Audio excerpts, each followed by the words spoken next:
بيجو 309 باقا نقية معروضة للبيع. هاد السيارة الخوت باقا مليحة وما كاين لا كسيدة لا ضرب لا والو، النويمرات فيها دوريجين. بالنسبة للسيارة الخوت موتور باقي فيها مغيز كما كتسمعوا. هاد الموتور الخوت يلا راكب دابا 15 يوم باش راكب هو، وربعة ديال البنوات باقيين جداد كما كتشوفوا في الفيديو. كذلك الصبيغة فيها باقا نقية مليحة. بالنسبة للسيارة زاج الكتريك وفيها سونتراليزي. سيارة اقتصادية في المازوت، كونسوماسيون ديالها واحد 5.5%. وكما كتعرفوا البيجو 309 في المازوت راه صادقة الخوت. موتور فيها نقي، السيارة باقا مليحة، موديل فيها مزيان 1992، 7 ديال الخيل مازوت. هاد السيارة كتخلص في الضريبة 700 درهم. بالنسبة للخوت لاسورانس ديالها كتخلص واحد 54 ألف ريال، يعني 2700 درهم في كل عام، يعني عام كامل كتخلص 2700 درهم. وهادشي كنقولو بالنسبة للناس المبتدئين، الناس اللي ما كيعرفوش. بالنسبة للسيارة الخوت أمامكم كما كتشوفوا بيجو 309 راه صبارة، البياس ديالها موجود ومتوفر.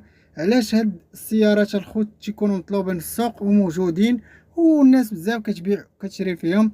لان هاد السيارات الخوت تيكون البياس ديالهم بياس شونج موجود، تيكون في المتناول ديال واحد السيد درويش ما يكسب شي سياره الا خسرت ليه شي بياسه يمشي يجيبها ما يحلش فيها. اي لافيرا يلقاها، الحوانت اللي كيبيعوا البياس من مدينتو غادي يلقى. بيجو 309 اقتصاديه في المازوت، بياس موجود وجات بواحد الثمن زوين الخوت، موديل فيها مزيان. وزائد على هذا الشيء انك السيد اللي غادي تبايع وتشارى معاه معقول، ما كاين لا كذوب لا غش لا والو.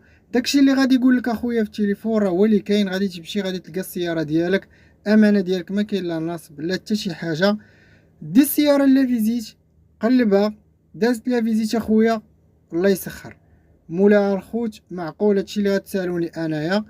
بنوات كما كتشوف مغيزين بربعه جداد، موتور ناضي ما كاين لا فيماج لا والو. بالنسبه للسياره الخوت كتواجد نواحي ديال الدار البيضاء، الناس ديال نواصر الدرواب الرشيد قريبه ليكم، واي واحد بغى يجي يمشي بلاصه اخرى فمرحبا. بالنسبه للثمن ديال السياره مولا خارج 28 الف درهم، يعني جوج المليون و160 الف ريال. الثمن اكيد كان شويه فيه المفاهمه.